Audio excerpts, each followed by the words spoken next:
आज हम चर्चा कर रहे हैं रॉबर्ट टी कियोसाकी की रिच डैड पुअर डैड पुस्तक के बारे में।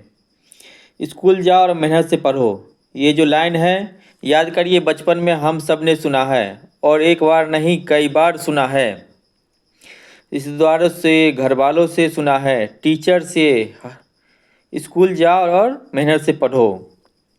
एक वक्त ऐसा लगता था बस पढ़ते रहो, पर जैसे जैसे समझ आगे बढ़ी, एक सवाल मन में घर करने लगा।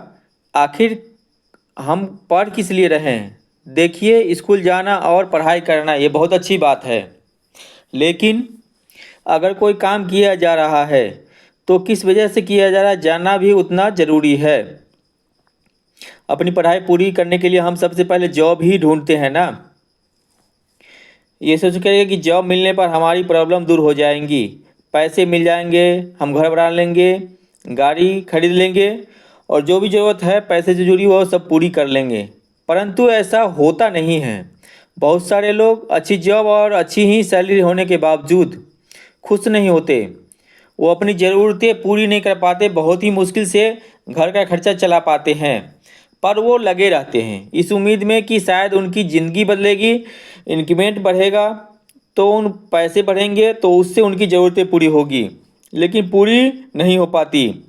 वो और ज़्यादा मेहनत करते हैं प्रमोशन पाने के लिए, पर वक्त के साथ साथ हमारी ज़रूरतें और हमारा लालच बढ़ने लगता है।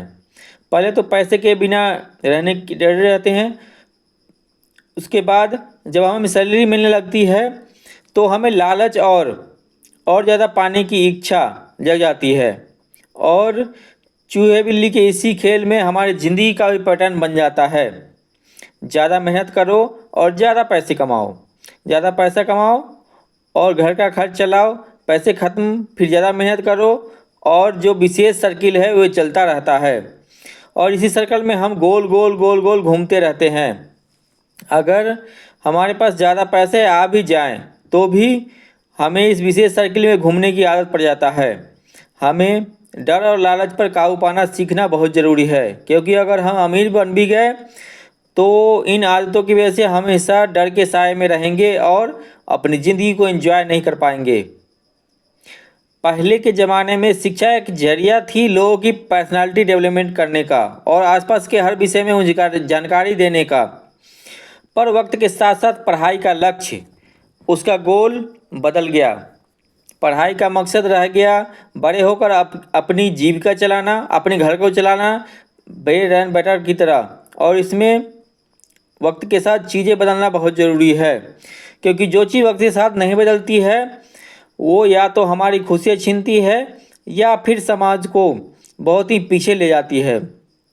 रॉबर्ट टी कियोसाकी ने एक बहुत ही अहम मुद्दे को यहाँ पर उठाया है अपनी book rich dad poor dad में। क्या खूब कहा है, बचपन से ही हम अगर बच्चों को मनी के बारे में, सब्जेक्ट के बारे में पढ़ाना चाहिए, उन्हें यह समझना शुरू करें कि उसे कैसे, तो बड़े होने पर बच्चे बहुत सारी प्रॉब्लम को अपने आप ही सॉल्व कर लेंगे। बच्चा खुद उन्हें सेव करने की क्षमता विकसित होगी। पर कहीं ना कहीं कियोसाकी ने इस बात पर पूरा ध्यान रखा कि पैसे को रिश्तों के ऊपर न रखा जाए, तभी तो उन्हें इस विषय को रिश्तों के माध्यम से ही समझाने की कोशिश की है। कियोसाकी के पहले जो डैड थे वो हमेशा कहते थे कि मैं इसे कैसे खरीद सकता हूँ, वहीं जो दूसरे डैड ही थे वो कहते थे मैं इसे क्यों नहीं खरीद सकता हूँ। दोनों की सोच में अंतर था, दोनों के शब्दों में अंतर था।